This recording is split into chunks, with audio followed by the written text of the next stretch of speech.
Eu sou o Todd e seja muito bem-vindo para mais um vídeo aqui no canal. E eu vou começar ele já dando aquele giro pelos estaduais. Vamos ver o que aconteceu nos principais jogos de ontem. Pela Copa do Nordeste, Fortaleza venceu Floresta por 2-0. Pelo Campeonato Catarinense, Juventus e Avaí empataram sem gols. Próspera venceu Chapecoense por 2-0. Pelo Goiano, Goiatuba venceu o Atlético Goianiense por 2-1. Pelo Paranaense, São Joséense venceu o Paraná por 1-0. Coritiba venceu o Rio Branco por 2-0. Pelo Pernambucano, o Retrô venceu o Sport por 2-1. Pelo Campeonato Baiano, tivemos clássico entre Vitória e Bahia, que terminou em 1-1. Pelo Campeonato Mineiro, América visitou o Cruzeiro e venceu por 2-0. O Atlético Mineiro goleou o Uberlândia por 4-0. Ademir e Fábio Gomes marcaram seus primeiros gols pelo Galo. Pelo Gauchão, Internacional empatou em 0-0 com o São Luís. Grêmio venceu o São José por 2-1. Pelo Paulistão, tivemos clássico onde o Corinthians começou vencendo, porém Marcos Eduardo marcou duas vezes e o Santos venceu de virada por 2-1.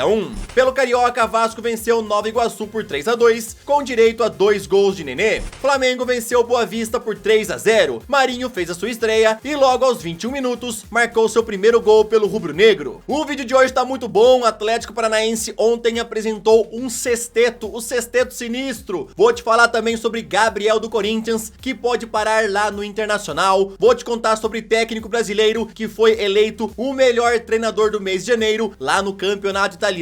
Dembélé pode parar no Chelsea na próxima temporada. Vou te contar tudo isso e muito mais. Então, sem mais enrolações, solta a intro! Damn, it's gonna be a long night. Yeah. You know. I said, damn, it's gonna be a long night.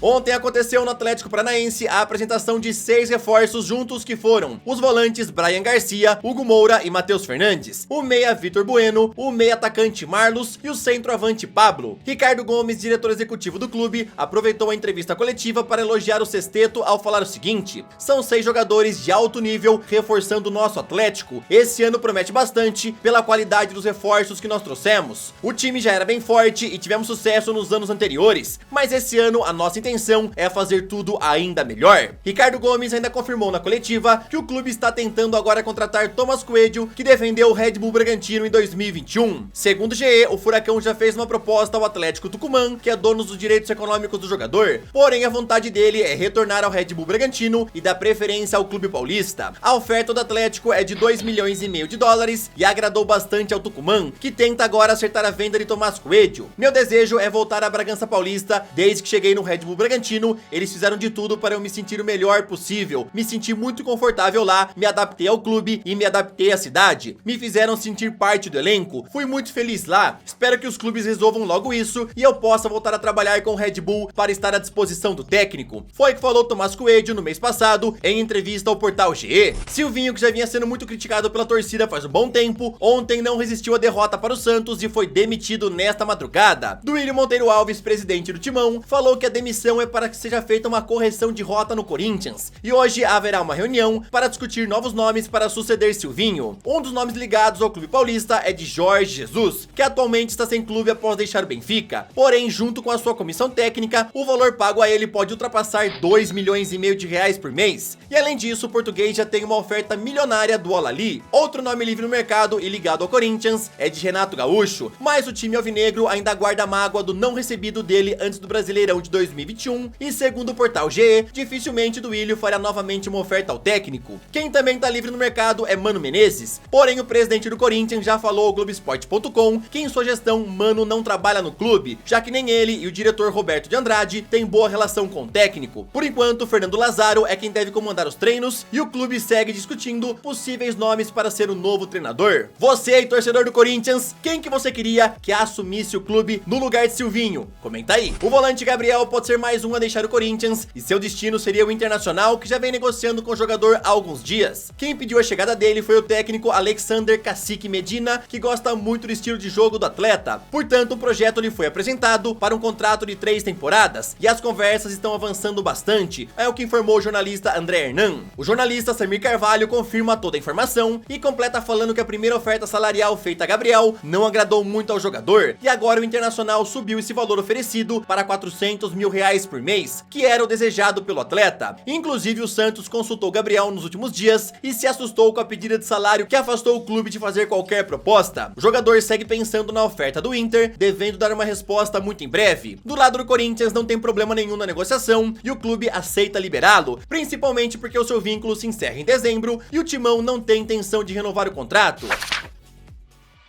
Agora eu já aproveito pra te pedir aquela moral, martela o botão do joinha, porque ajuda demais o meu trabalho. Se inscreve no canal e também ativa o sininho pra você sempre ser notificado quando for saindo algum vídeo novo. Vou deixar na descrição o link do meu canal de games e também o link do meu Instagram, que eu sempre posto bastante coisa que eu não consigo colocar aqui nos vídeos. E agora, bora daquele nosso rolezinho pela Europa. Ontem pelo Campeonato Português, Sporting goleou o Belenenses por 4-1, com direito a 2 gols de Paulinho. Gil Vicente venceu por 2-1 o Benfica. Pelas quartas de final da Copa do Rei, Rayo Vallecano eliminou Mallorca vencendo por 1-0. Valência eliminou Cadiz, vencendo por 2-1. Tivemos também semifinal da Copa Africana de Nações, onde Senegal venceu Burkina Faso por 3-1. Primeiro gol foi de Abdou Diallo aos 70 minutos. Gueye recebeu e ampliou para o Senegal, e depois Sadio Mané completou marcando dele com muita categoria. Agora Senegal aguarda o adversário para a final, que sai de hoje entre Camarões e Egito. Paris Saint-Germain, que tem um elenco recheado de estrelas, continua sendo questionado pela imprensa francesa, principalmente depois da eliminação na Copa da França. O ex-jogador do clube, Jérôme Rotten, em entrevista à Rádio Monte Carlo, falou que para ele, Leonardo é o grande problema do clube, já que o diretor tem uma política muito boa para contratar, mas em relação a vender jogadores, não consegue fazer nada. O Paris Saint-Germain tem muitos atletas, o elenco está lotado. Se 1 ou 2 jogadores forem contratados, fica impossível para Pochettino fazer um bom trabalho. Nessa última janela, o Paris Saint-Germain não conseguiu vender sequer um atleta. Os jogadores não querem sair do elenco. Leonardo é o problema central do Paris Saint-Germain, ele é o principal problema lá. Ele faz compras que talvez mais nenhum clube conseguisse, mas para vender jogadores, você tem que ter uma rede com outros clubes, e ele não tem isso. E acima de tudo, você tem que ter um relacionamento com os atletas que não estão recebendo minutos, e o relacionamento de Leonardo não é bom.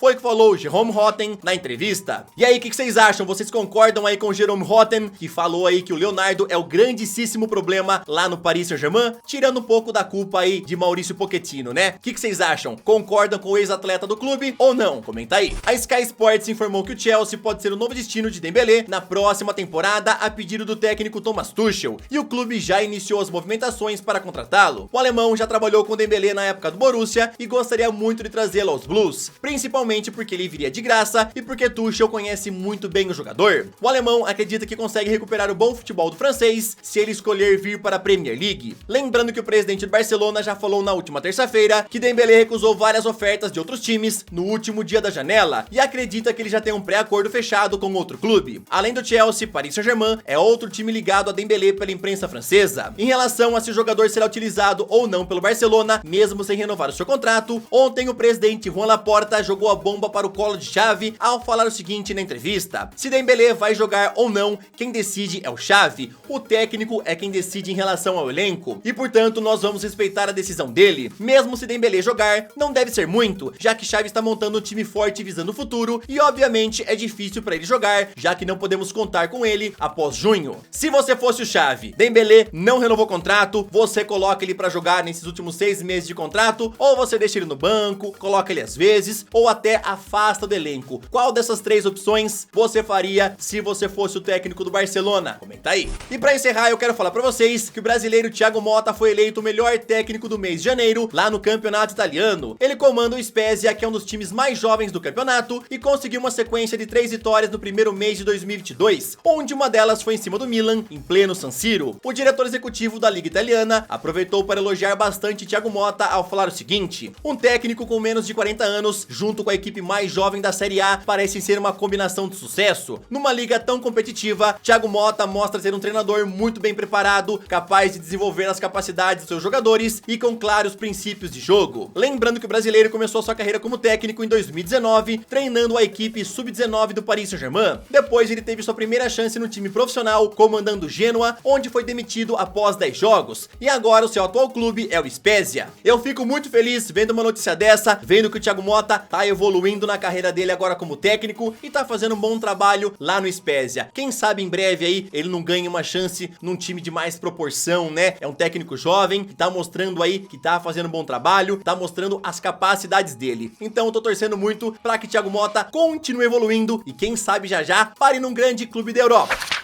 Bom, galera, essa foi mais uma edição do Todd News. Eu espero que vocês tenham gostado. Não se esqueçam de comentar sobre tudo. Bora bater um papo, bora ter uma discussão sadia. Tamo junto, valeu, até o próximo vídeo.